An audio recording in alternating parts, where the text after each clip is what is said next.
Hello everyone, my name is Arif. We'll just wait a couple of minutes before we get started.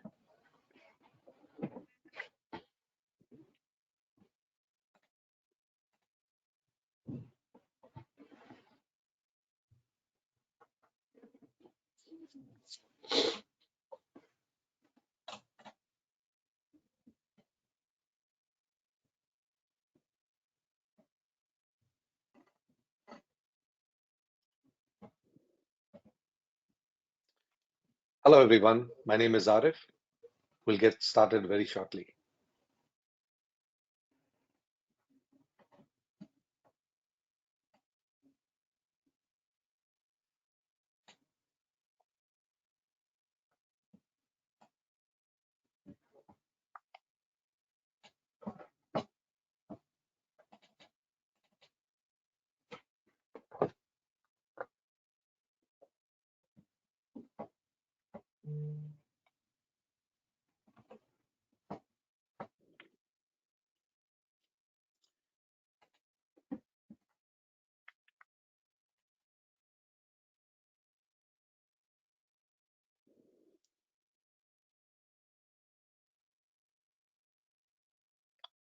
Hello everyone, my name is Arif. We're going to start the delivery of load balancer as a service for VCF based private cloud very shortly, maybe in another minute or so.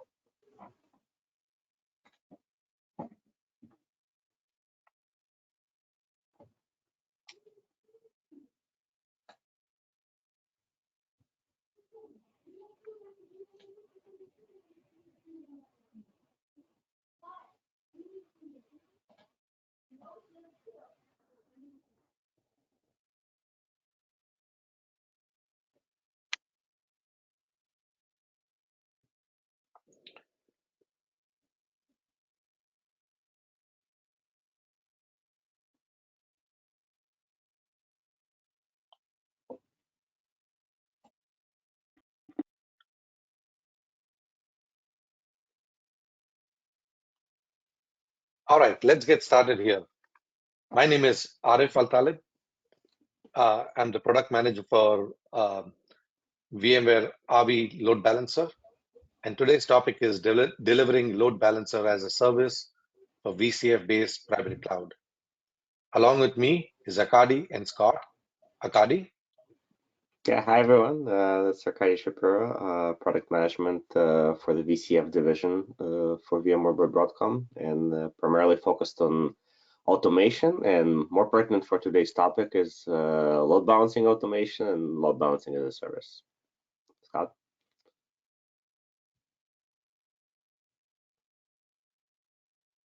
Scott? Of course, double muted. Hello, everyone. Scott McDermott here with the technical marketing team. I'll be running the demo of ARIA automation and Avi load balancer integration today. Fantastic. All right, so let's look at what we're going to cover today.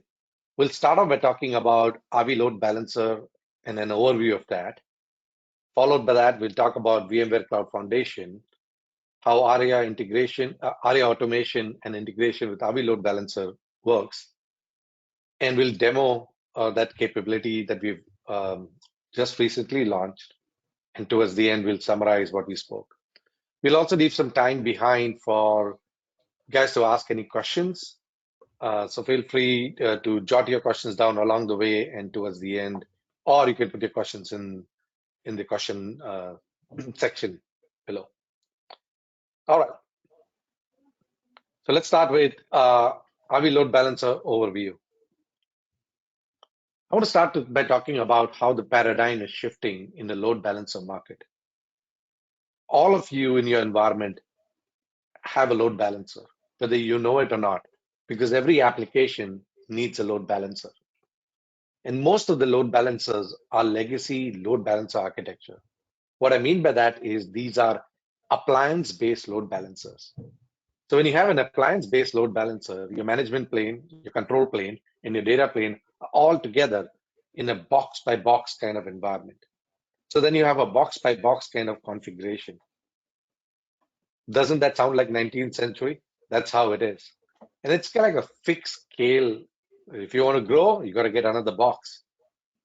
And obviously, in an enterprise environment, you just don't have one box. You have multiple boxes or fleets of boxes, and so you don't have a way to centrally look at all the happenings that are happening around your load balancer and applications that are going traversing through. So there's lack of visibility. The modern load balancer architecture is the software-defined load balancer, where the management plane and control plane is decoupled from the data plane. So when you think about it, if your management plane is decoupled from your data plane, you can get a centralized policy and configuration. You can scale out your data plane, and the application becomes visible. What I mean by that is the data plane passes the communication to your management plane, and by which you can see it. VMware RV Load Balancer was the industry's first private cloud load balancer that adopted this architecture. Our management and control plane have controller clusters. In our data plane, it's got service engine. Service engine is equivalent to load balancer. What this did for us is that it allowed us to reduce the management appliances by 10x. So think about your fleet environment box by box, and now you are replacing this by a software-defined load balancer. Your management appliances reduce by 10x. And it gives you massive simplification. Right? It becomes easier. Let's dive a bit deeper into the architecture. The architecture, as I said, is two-pronged: the control plane, where your controller is sitting, the data plane, where your load balancer is sitting. Now, your load balancer can traditionally sit in a traditional on-prem environment, or VCF private cloud environment, or VMware cloud environment, or a native public cloud environment. It can sit anywhere. And the controller would look at all of these load balancer or service engines and collect information from it. Truly remarkable way of going about doing this. Now, if you have multiple controllers, we have something called Cloud Console that gives you visibility across all your controllers. So it's got a dashboard view, and that's what it is. So what does this architecture really give you? As I said, it gives you 10x reduction of management devices, but it also gives you a high degree of natively created automation and self-service capabilities built into the box. It also gives you scale out and scale in, which means if you want additional load balancer, Thanksgiving is happening and there is additional need and additional traffic, the controller and the load balancer automatically understands and scales out for you automatically. So it scales out as well as scales back in. If for any reason your load balancer fails, auto healing is there. A new load balancer is created. So you have less amount of traffic disruption. This solution also has web application firewall built in to it. And so your web traffic, if you need firewall to protect your web traffic, you already have a web application firewall. The last piece is application visibility.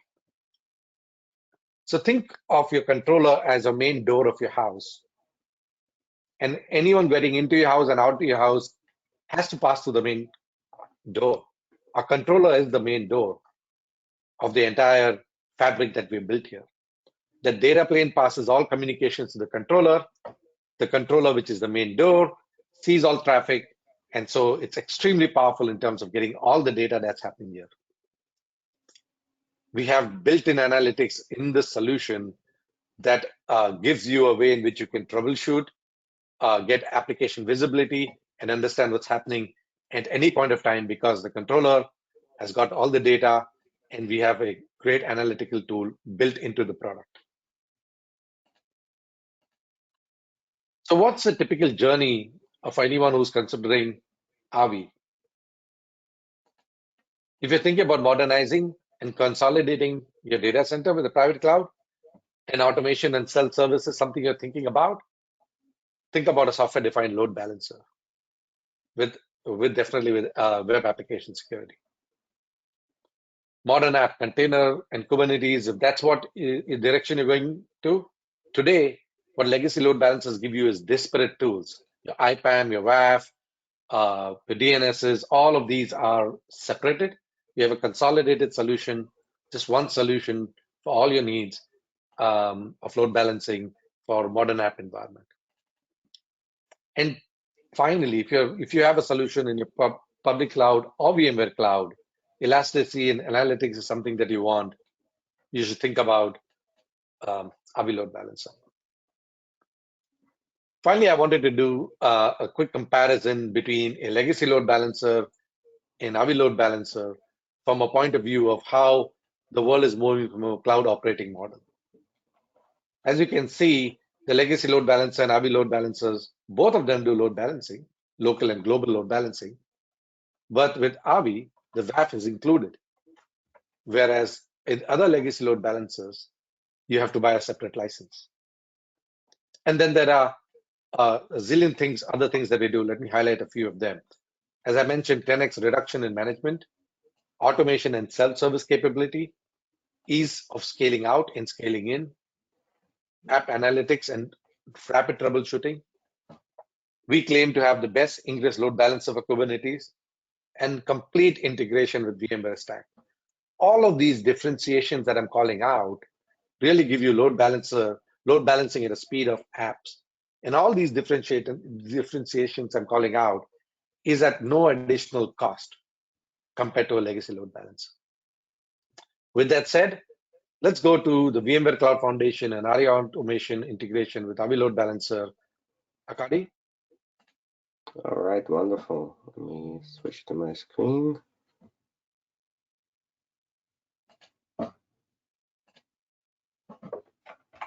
Okay.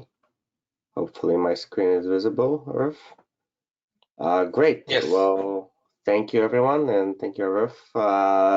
This webinar is about building load balancer as a service offerings on top of VMware Cloud Foundation. So let's dive right in and touch a little bit about VMware Cloud Foundation. For those of you who are not familiar, we'll talk a little bit about ARIA automation and kind of how all this comes together and how we integrate with Avi Load Balancer to deliver this load balancer as a service before we kind of move on to with a demo. Okay. So those of you who are not familiar, what is VCF, right? So VCF is an offering designed to deliver a private cloud computing infrastructure, right? We have components like compute, right, powered by vSphere, ESX, storage with vSAN, networking with NSX, as well as a load balancing as an add-on now with the Avi Load Balancer, right? And some of you may have seen some announcements from VMware by Broadcom, kind of simplifying this offering and really unifying all the different kind of separate products that we've had in the past under kind of one umbrella, and kind of making this act as one private cloud offering, right, that can run anywhere, whether it's your private cloud, right, or can be powered by a service provider or sovereign cloud and things like that, right? But really, what kind of powers VCF and what makes VCF into a true private cloud is the automation piece, right? The automation and operations piece, and that are offering this modern consumption surface, right? So today we're going to dive into the automation piece, and then subsequently we'll talk about how the load balancer as a service offering is delivered there. So when we talk about automation, again, it is powered by VMware ARIA Automation, which has been around for some time. It's a very mature product offering a modern IaaS consumption surface in whichever way your consumers like to consume the cloud, right? Whether they like to see a cloud-like kind of user interface with different IaaS services popping up, VM service, container service, networking service, load balancer service, whether they like to use CLI or API, or you're in an environment where kind of your more traditional environment, and your admins typically prepare a self-service catalog item for you, right? And this is what we're going to actually focus on today, is this kind of one of the core abilities of our automation to give admins a way to write their blueprint, right, or write their template that defines what they're offering to the consumer, right? And in our case, they could be offering just a load balancer, right? They could provision just a load balancer or pieces of a load balancer, maybe some profile under Avi, right? So I think Arif talked about the flexibility and the power of Avi, and how many different capabilities are there, right? And the way that we are exposing this, you'll see later, is in a very flexible manner, right? Where the admin can really decide, as opposed to in the days past where you just offer the entire load balance, you can decide how much of the load balance you really offer, right? What capabilities the consumer can actually provision, right? All the way up to provisioning an entire multi-tier application that happens to include the load balancer, but also has virtual machines or containers or networking or security powered by VMware NSX. Right. So on the top, you can kind of see all the different use cases that we cover, right? Starting from just virtual machine automation, Kubernetes automation. We'll mostly focus today on the network and security automation, and the load balancer as a service is kind of part of that. Private AI automation, which has kind of been recently announced by VMware by Broadcom. I kind of encourage you to look at that. And the key really building blocks that are powering all of this are some of the things you see in the bottom, right? Policy-based governance, really giving the administrators some of that control that oftentimes they're lacking when they start building a cloud, right? You really want to build a self-service cloud. You want it to be frictionless, right? You don't want to have manual kind of IT tickets being filed to provision a load balancer. You want the end user to just go click and get a load balancer whenever they need to, right? Kind of at the speed of their apps. But at the same time, you don't want this to be a sprawl, and you want to have a lot of control regarding, how many things they create, what do they create, how often they create, and things like that, right? And a lot of this policy governance that exists as part of our automation helps admin kind of tame that sprawl and control it in the way that they like, right? As restricted or as flexible as they want it to be. Again, infrastructure as code is a powerful capability within our automation that we'll talk about, that really empowers this native integration support. And again, a few other things here that give you this complete cloud experience, a complete kind of a surface that really makes VCF into a private cloud. Right? So if we dive in a little bit more and talk about, well, what is this integration that we talked about?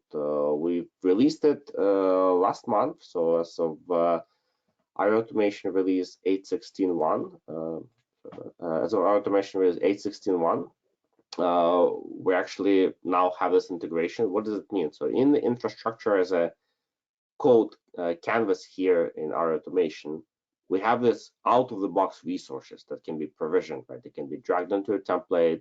We have automatic population of YAML file, some of the required parameters that are there. And again, instead of having to maintain a lot of custom code, having to bringing some custom plugins and which is great, but it becomes very, very difficult to manage, right? So when we do that, right, in this case, it's really out of the box, right? You can see and you can start building these templates. And when you build those templates, you present them as catalog items, right? So really, we're bringing the two VMware's flagship products, right? One on the automation side and one on the load balancer side. Both becoming very mature products, but now they're even better by working closer together and delivering this load balancer as a service, right?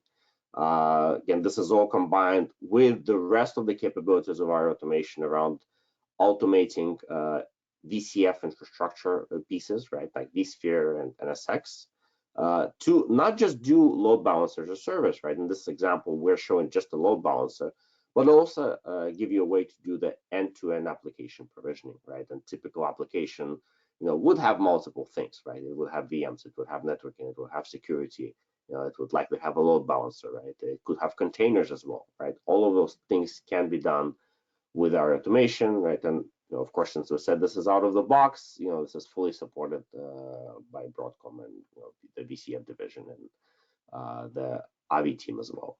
Okay. So diving a little deeper, when we talk about kind of some of the things that the administrator has to configure, right? Particularly in the VCF domain, right? This is an example of a design, right? Where in the yes. I'm seeing half your screen. You may want to stop sharing and share again if you don't mind. Sure, let's try that. Or if you have two monitors, then there must be something going on there. Let's try it again. Okay.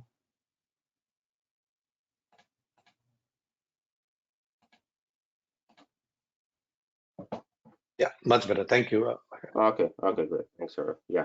Okay, so yeah, we're talking about the design of VMware Cloud Foundation, where you typically have a concept of a management domain that kind of houses all your control plane infrastructure. And you also have workload domains, right? And what often happens is that for each of the workload domain, you dedicate an AVI SDN controller, right? So I've talked very well about the kind of the power or the SDN architecture of AVI, right? The fact that it's controller based and which allows us to be, much more scalable and flexible as compared to traditional load balancers, right? So you have different workload domains, each one of them having AVI controller, and when the cloud admin is setting up the automation, right, they really want to control which workload domain the application lands on, and as part of that, the automation layer has to have ability to connect to multiple controllers and control where the workload is placed and where the load balancer is placed based on tags. Right, and this is exactly what we do in our automation, right? We connect to multiple controllers, and we would set up this connection, and we can control them based on kind of capability tags inside the infrastructure as code, and allow us to select the right one for the particular application. Okay, and when it comes to consumer, and Scott will go into much more details regarding kind of how this looks, is that this is at the high level, the end-to-end experience, right? The consumer is going to log into a catalog portal, and they're going to see what was presented to them by the admin, right? Remember, I talked in the beginning about this powerful capability for us to curate a catalog item and prepare for the consumer exactly what the admin wants to allow. Right, and in fact, I was just on a discussion with a customer the other day where they were really interested in tailoring this offering to different teams that they have. Right, some teams, that are kind of maybe don't have as many requirements. They get more of a generic load balancer, and then there are other teams that have a lot of requirements, and they may be offered capabilities to create their own health monitors. Right, one of the capabilities that AVI Load Balancer has, right? All of this can be done. So you could have multiple different catalog items for different teams, for different users, offering kind of different variants of this load balancer as a service. But when the user clicks on this catalog item, they're going to fill out a form, right? And this form is customizable, right? So this is, again, part of the power of our automation is that, we have the ability to curate this catalog item and customize what is exposed, what the user has to enter, right? Something from, again, started from a very simple load balancer to being much more complex with lots of different things that the user will have to fill in per the requirements and per what the admin exposes. And once they do that, there's an optional step that if the admin decided to set up a policy, right, and we support many different policies in our automation. In this case, I'm showing an approval policy, right, that the admin may have decided to set up.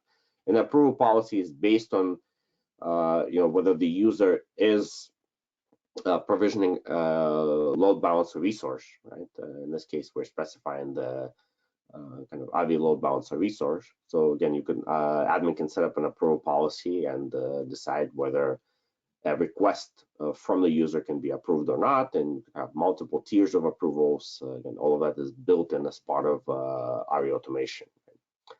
And finally, right, once it's approved, you would have a deployment going, and after that, right, the load balancer is provisioned. As I said, whether it's just a load balancer or it's a complete multi-tier application that includes the networking, the virtual machines, and the security all together. Okay. And with that said, let me hand it over to Scott to continue with the demo.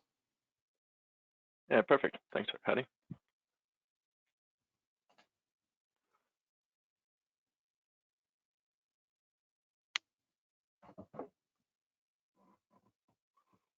All right, are you seeing my agenda slide here?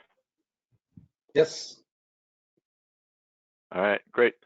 Let me go ahead and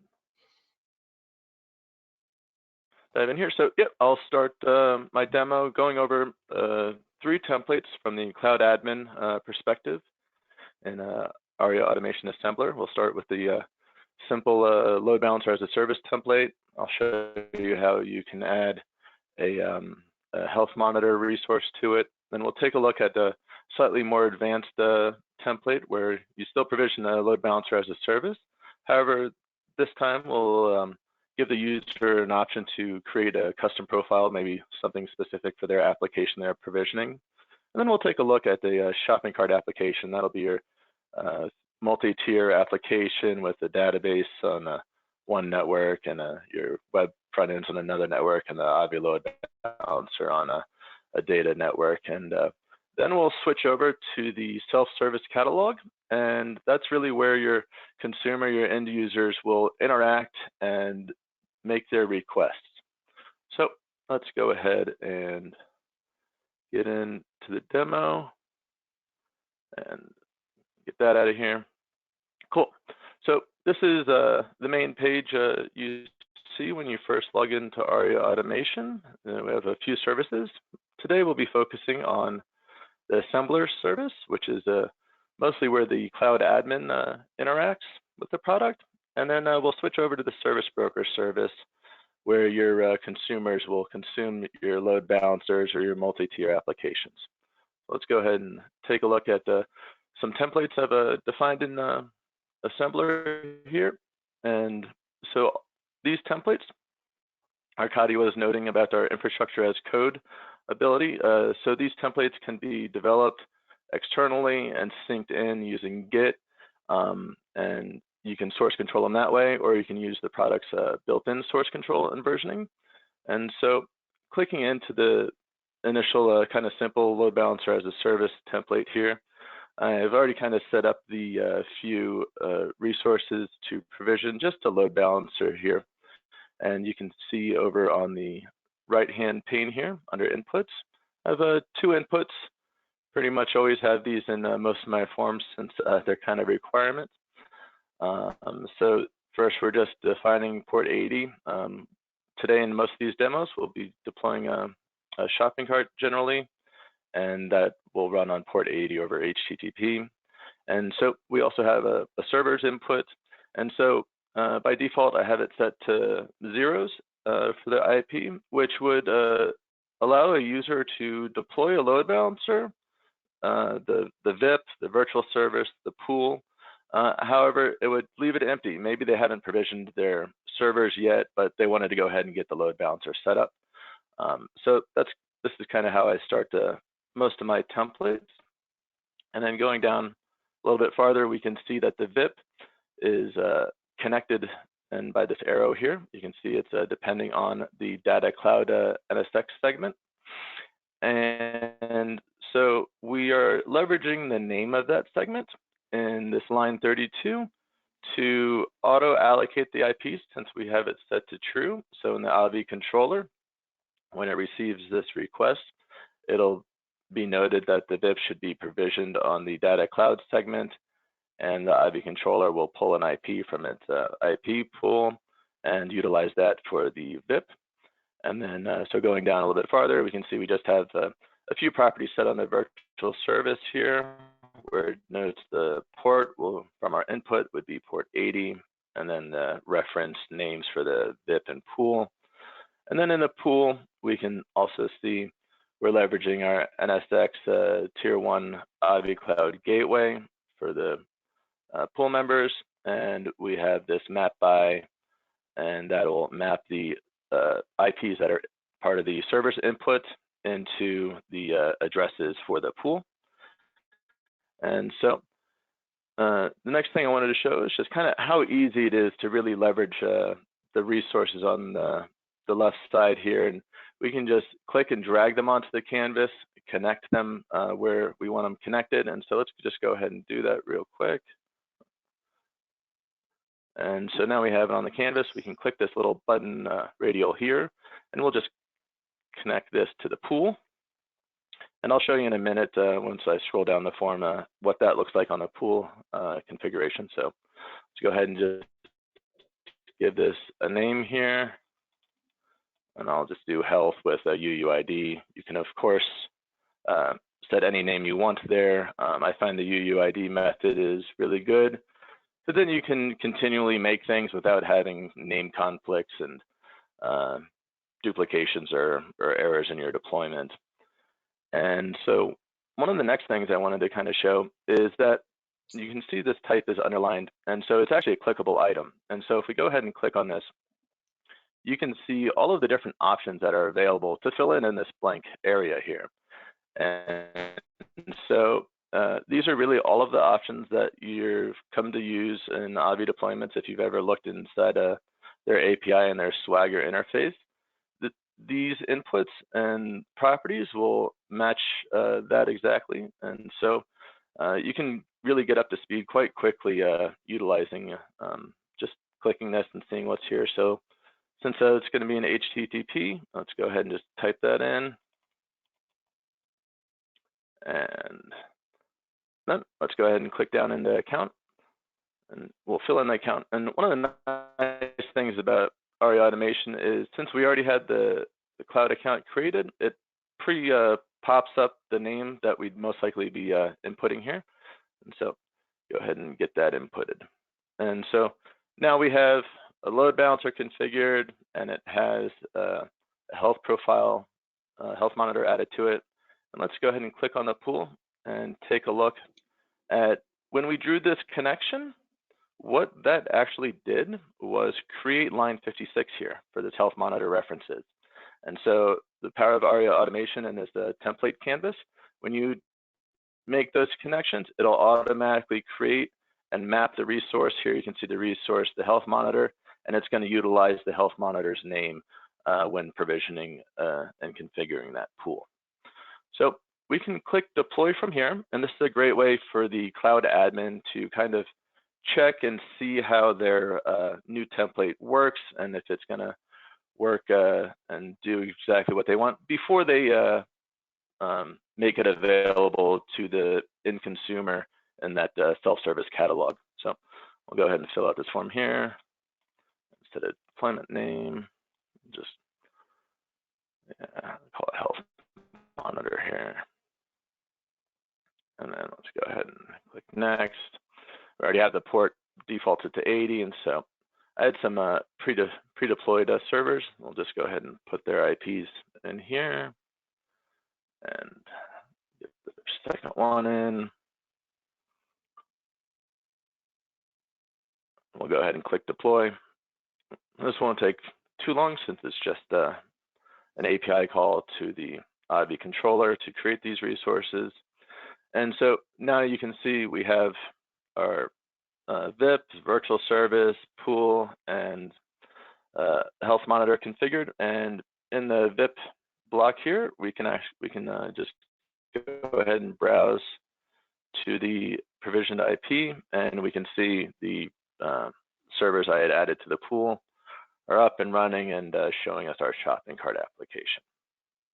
And so to expand on that a little bit more, let's go ahead and take a look at this profiles template. And so in here, you can see we have a few profiles already added to the canvas here. And so really what this allows the user to do, and what I've designed this to do, is present the user the options to consume. And so I'm looking at line 115 here, this one of selection, to consume the built-in system profiles. And you could alternately pre-create some profiles for your end users as well, and just type in their friendly name here. And then the users would just use those pre-created profiles as opposed to creating new profiles for their deployment. Or if you would like them to be able to create new profiles, I've added this custom custom option here, which will allow, and I'll show you this later in our custom form we created in Service Broker. That'll allow the user to begin creating a new persistent profile based on these different types. And so let's go ahead and, so we'll use the app cookie persistent profile as our example here. And we'll go ahead and click on that. And so for each one of the profiles, I've defined here all of the inputs that are required for that particular profile. Some require timeouts or particular value to be set. So for the app cookie one, we'll take a look, and we can see I'm leveraging this count property So if that input type is equal to the app cookie, then we'll deploy one of these, else it'll be 0. And so that's how we're able to create the particular profile that the user is selecting from their dropdowns. And we'll go over some of these other options in the custom form as far as the recovery and the name, the inputting a name. And so that's pretty much about the app cookie. And let's see. So, and then let's look at the pool here. So in the pool, we can again see it's connected to the tier 1, and we are allowing the user to select the load balancing algorithm, the health monitor they'd like to use, and the port they'd like to use on the input form. And again, we have another if-then statement for that persistence profile. So if that first input is set as custom, then we will use that name, else we'll use the built-in persistent profile. So let's go ahead and close this and take a look at our third template the cloud admin would have created for the end users. And so this is our kind of more traditional multi-tier application with a web server and a database on a different network with NSX security groups applied to each one of those servers or multiple servers in the case of the web front end, which is why you see the stacked boxes. And also the load balancer components here on their own data cloud segment. And so let's go ahead and just click into the VIP. Again, it's mostly like I showed on the other ones. It's going to deploy to that network and utilize an auto allocate IP and get the VIP IP that way. And then here you can see this connection. So what this will mean is ARIA Automation will, once the front end servers are provisioned, it will utilize the IP addresses. And so that's what we see here in line 95 is front end. And since front end could have multiple servers, we use the brackets to denote an array. And so this is saying any of the front end servers for each one of them get their address property and populate that address property into the IP address input needed for the pool provisioning. And so that's kind of the flexibility that really the assembler and templating mechanism gives the cloud admin the ability to really create whatever they need for their consumers. And you could create multiple profiles for different consumer personas. Maybe they're a developer, maybe they're a systems person deploying machines, or an app team that needs something to test on. You have the flexibility to really design this exactly to your use case scenario. So let's go ahead and close this. And now we'll switch over to Service Broker. And so this is the change going between where the cloud admin does most of their work and where your consumers are going to consume these templates. So this is our self-service catalog and Service Broker. I have 2 projects here. And so this is one of the ways that the cloud admin can control and curate the catalog here to present the appropriate templates to the appropriate consumer roles. So here I have our one project for doing demos and our other project for creating Avi load balancers. And so I've entitled my user to these 2 projects. And so to begin with, let's keep taking a look at that multi-tier shopping cart application. So I'll go ahead and click the request on the tile here. And this is kind of an example of a custom form in which I have the fields laid out kind of in a manner I think flows best for the user to consume them. I've pre-populated some of these values with defaults, and also we can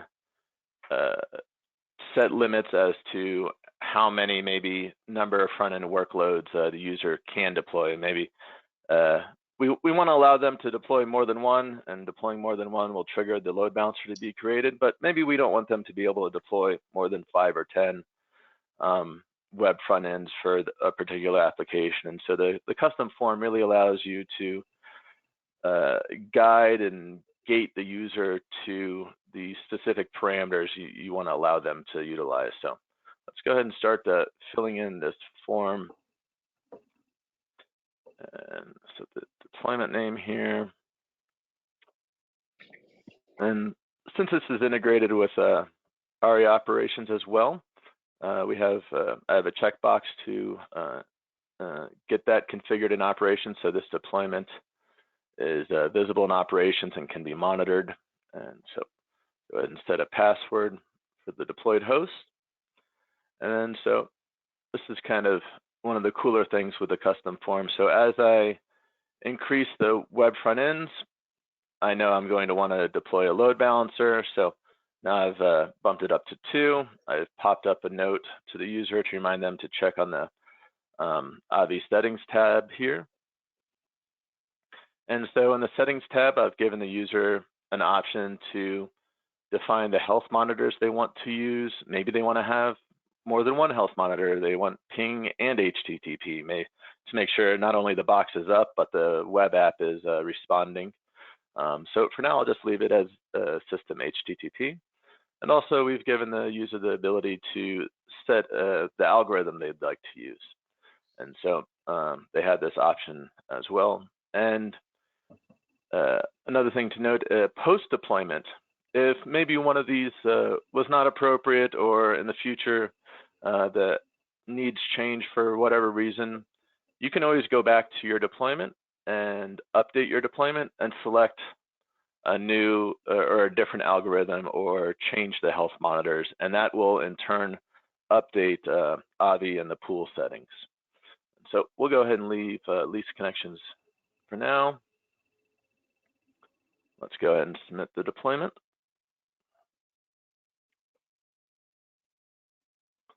And so you can start to see things go through the allocation phase, and then we end up with a fully provisioned environment.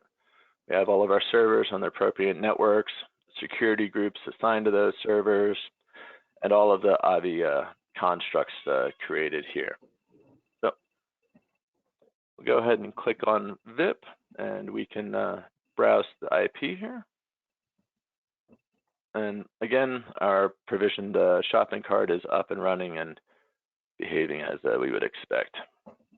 And so I did want to get back to the Avi Load Balancer as a service profiles I was showing earlier, and what that kind of looks like to the end user with the custom form. So while the canvas may have looked a little complex that the cloud admin had created, we kind of take all of that complexity away from the end user with this custom form and present just a much more simpler interface to request. Let me get the IP in here. To request custom profiles to be added at creation time without involving anyone from the load balancing team to do this work manually. So this really brings that self-service experience to the consumer. And so let's take a look at this persistence profile. And so this is that where that if-then logic comes in. And so currently you can see we're just looking at the general tab, and these are all of the first options, or those system options I was mentioning. Where this last one for new custom profile. So if we go ahead and click that, we'll now get an extra tab powered by that custom form. And we'll select our persistence type. And like I said, we'll be focusing just on app cookie for this demo. And I'll go ahead and give it a name. And so what this will do is this will actually create a new app cookie profile and utilize that profile in the pool configuration and creation. And so we'll take a look at the Avi interface in a minute and see this profile created. And so let's just take a look at the rest of the options we have defined here. You can set your persistency, your timeout, and so let's just go ahead and give this a cookie name here. All right, go ahead and submit. Again, it doesn't take too long to submit that since it's just some quick creation in the Ivy controller. So now clicking on the app cookie resource here, we can see that the resource name is indeed LBAS app cookie, and we'll see that reflected in the Ivy UI here in a moment. And so we can also see the VIP received an IP address, again, from the pool created in the Ivy controller. And so let's go ahead and jump over to the Ivy controller here. And so here are those different pools we just created. And we can take a look at that last one, this middle pool.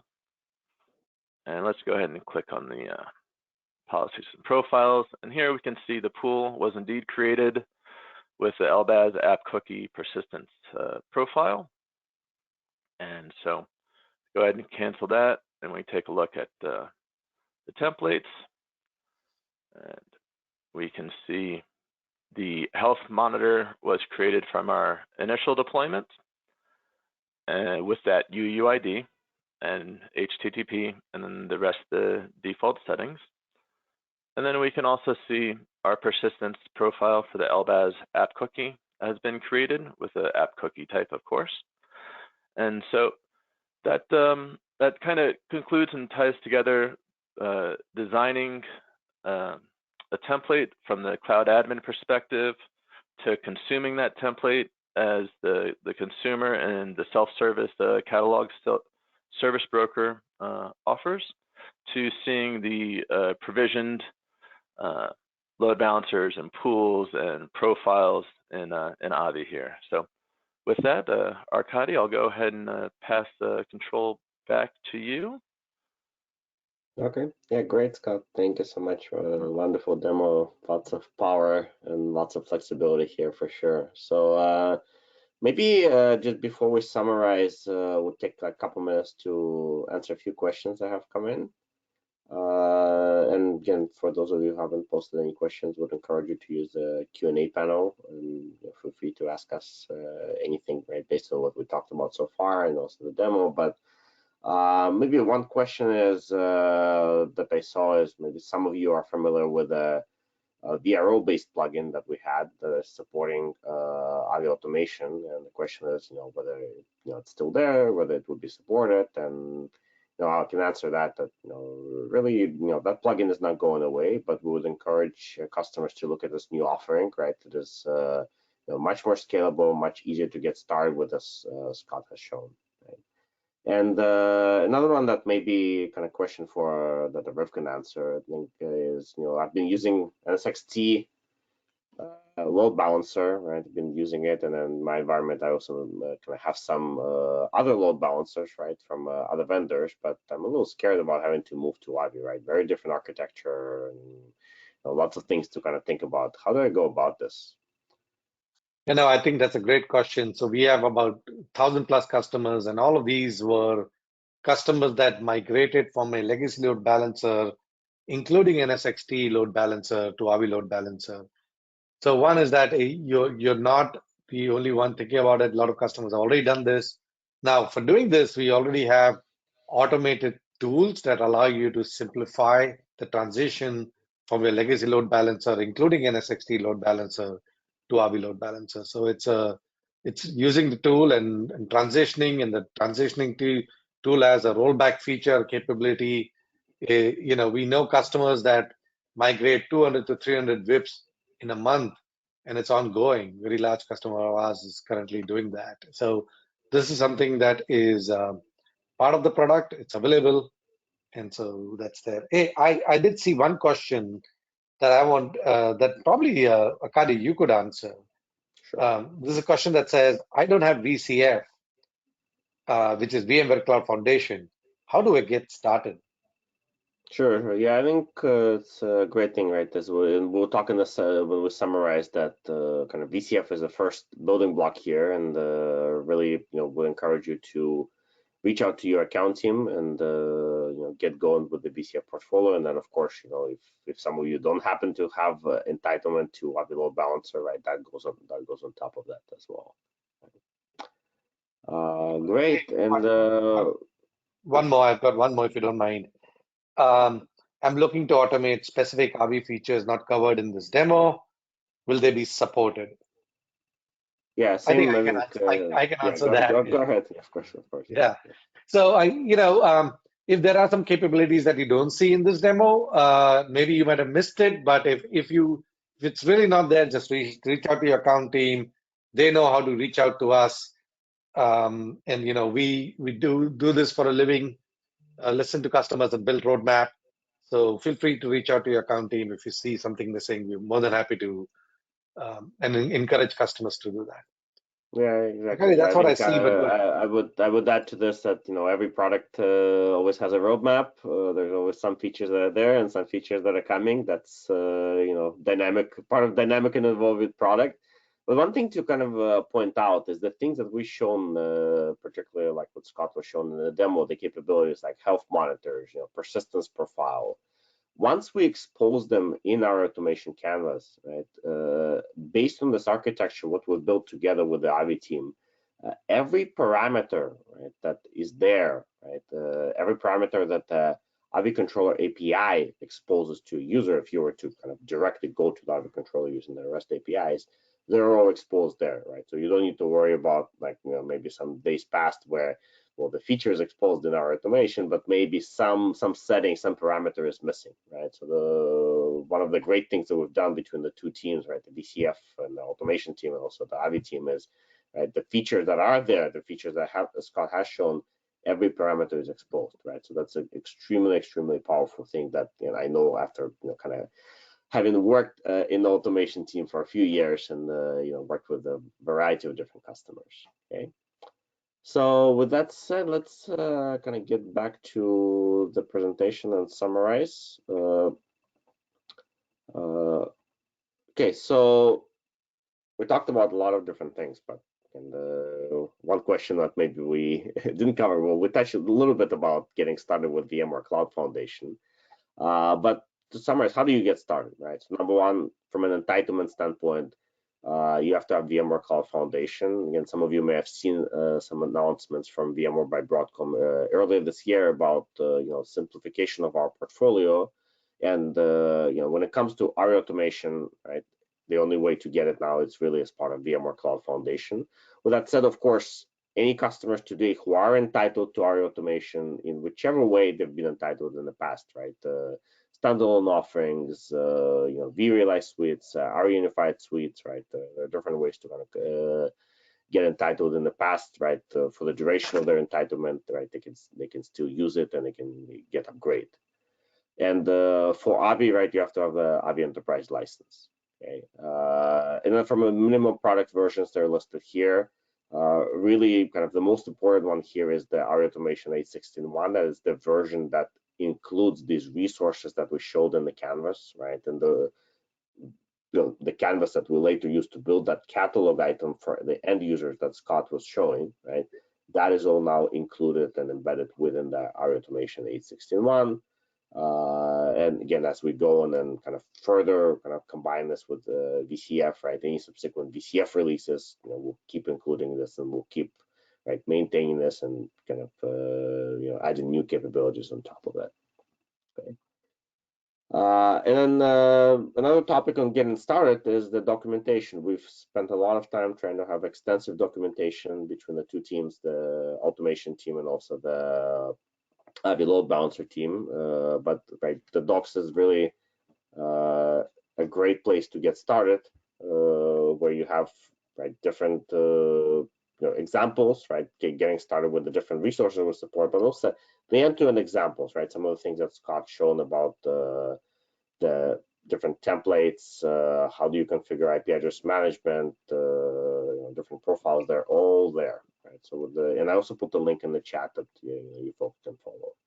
Okay, So to summarize, again, we talked about several different things, right? I think Kovarev presented Avi, which is a software-based load balancer, very powerful, very scalable with analytics, with application visibility, and advanced capabilities like web application firewalls. Right? We touched briefly on VCF, right? VMware Cloud Foundation, which is really there to deliver the cloud infrastructure with the ARIA automation piece on top of it, transforming it from just pieces of infrastructure into the self-service private cloud platform, right? That many of you so desire.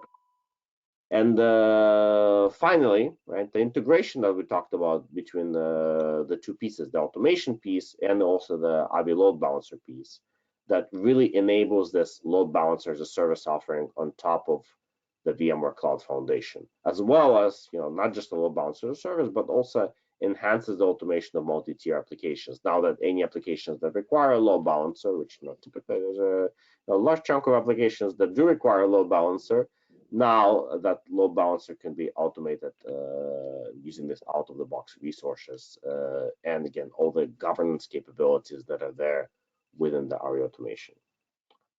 Okay, so with that said, I think we're done for today.